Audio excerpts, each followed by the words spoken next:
beloved communities, and love. This is one of these very personal accounts of GA 2022 from me.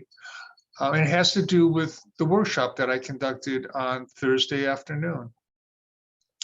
During the question and answer session, one of the members of the audience stood in line and patiently waited for his turn at the microphone. And when he got there, he wanted to go back and re-examine the entire eighth principle in its entirety.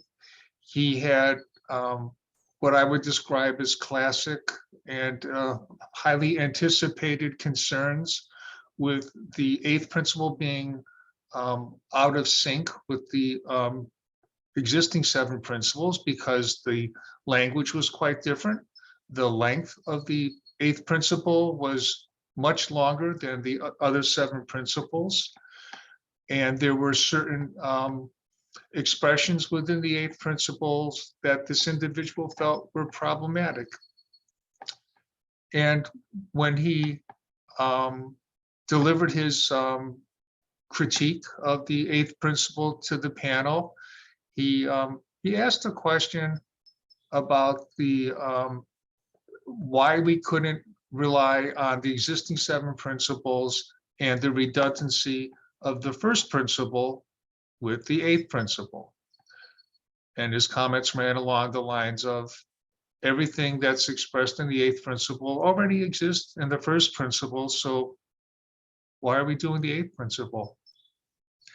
And I chose to respond, and I explained that, quoting the words of Paula Cole-Jones, or I think it was Paula Cole-Jones or another source, I said, if we had done such a good job with the first principle, there wouldn't be any need for coming up with the stronger language contained in the eighth principle, that we had not made much progress in dealing with anti-racism and other forms of oppression.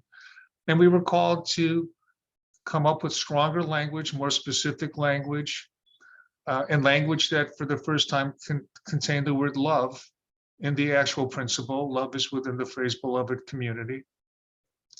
And with that, the audience chose to erupt in applause and laughter, which really didn't make me feel very good at all, because I felt the poor guy had inadvertently been embarrassed and felt rejected by the majority of the audience. After the session was over, the gentleman walked up front and chose to continue the conversation with me and admonished me for embarrassing him in front of the group, and my choice of what he considered a sarcastic response and a non-responsive reply to his concerns. And I basically repeated the same message that I tried to deliver in a different way, in that the eighth principle called upon us to do more. Here's where the story, I think, becomes very interesting. The next day, so we're at the conclusion of the general session the next morning, and the two of us just happened to cross paths during an intermission. And we both looked each other in the eye, we walked toward each other, and we both smiled.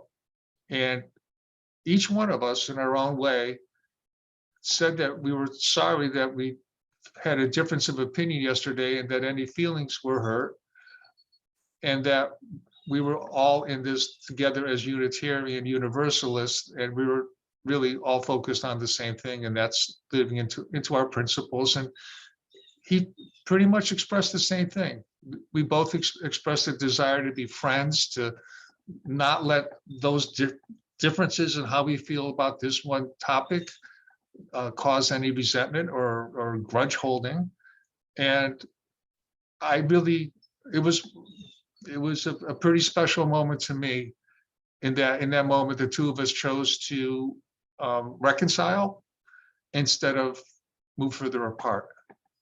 And that's when my faith in the denomination once again was rekindled. And I don't want to get any more dramatic than that, but it was a most interesting experience in that it was resolved with concern for the other, as opposed to thinking about my position and defending what I think is an important stance on anti-racism and oppression.